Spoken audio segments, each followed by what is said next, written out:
The phone rang at 2:17 a.m. Police. A voice too calm for the message it carried.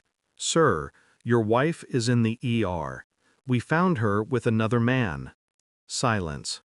I heard everything, yet nothing at all. Words dissolved into a low hum, like a machine warming up to destroy me. My hand tightened around the phone until my knuckles forgot how to bleed. A lover? Interesting choice of phrasing. Not a driver, not a friend, not someone. A lover. They don't use that word unless they're sure. I didn't panic. I didn't scream. I just breathed. Once, twice, slow enough to look sane. "Which hospital?" I asked. The drive there, empty streets felt like veins under moonlight. My heart wasn't racing. No, it was too stunned to move. But my thoughts, they moved for me. Cold, sharp, surgical.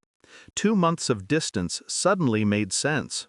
Her late-night work calls, the perfume that wasn't hers, the sudden interest in privacy, in locked screens and careful smiles. It all aligned, and yet I still prayed I was wrong. Hope is a cruel addiction. When I entered the ER, the doctor approached, stern face, tired eyes. "Sir," he said softly, "you need to sit down." I didn't. He hesitated, then walked me to a curtain.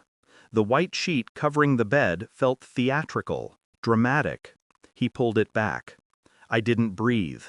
Not because she looked broken, but because the man beside her was holding her hand. Their fingers intertwined. Even unconscious, she held him. The doctor whispered, "She's stable, but there's something more you need to know."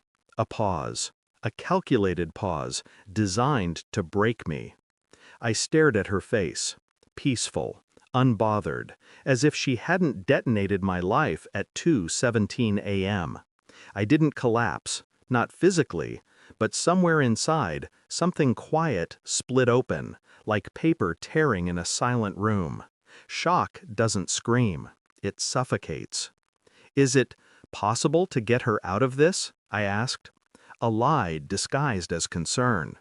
I wanted information, not reassurance. The doctor looked at me, almost pitying. "There may be memory issues. She might not recall events." He leaned in. "It'll be a shock when she wakes. For everyone." He didn't know I wasn't shocked anymore. I was awake now. Awake in a way she never expected me to be. I didn't confront her, not then.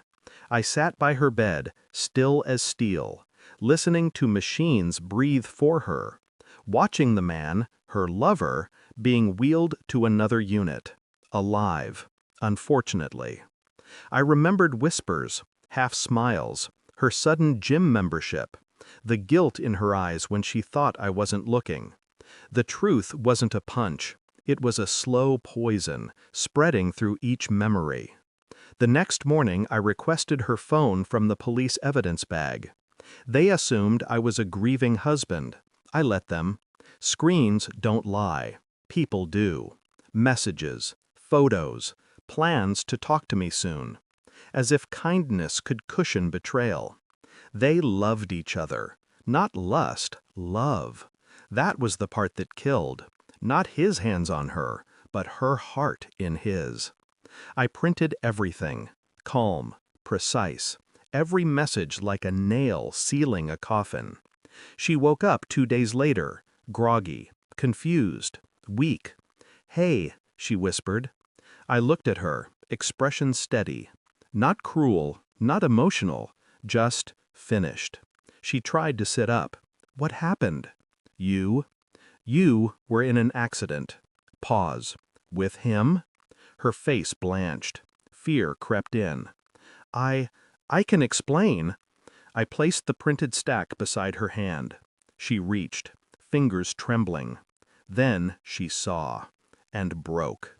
Silent tears, shaky breaths, a selfish grief, mourning a life she lost before she could choose. I didn't touch her. "Why didn't you yell?" she whispered. "Why aren't you angry?" I leaned in, voice soft, emotionless. Because I already grieved you before you ever hit that road. Truth is colder than rage, she sobbed. He texted her phone, again, unaware she couldn't answer. I put the phone on her tray, let her watch it light up, her past calling, her future gone. I stood. She reached for my hand. Pathetic, desperate. I pulled away. You taught me something, I murmured. The moment love hides, it dies. I walked toward the door. She choked out my name, voice raw. I didn't turn. Some endings don't deserve witnesses.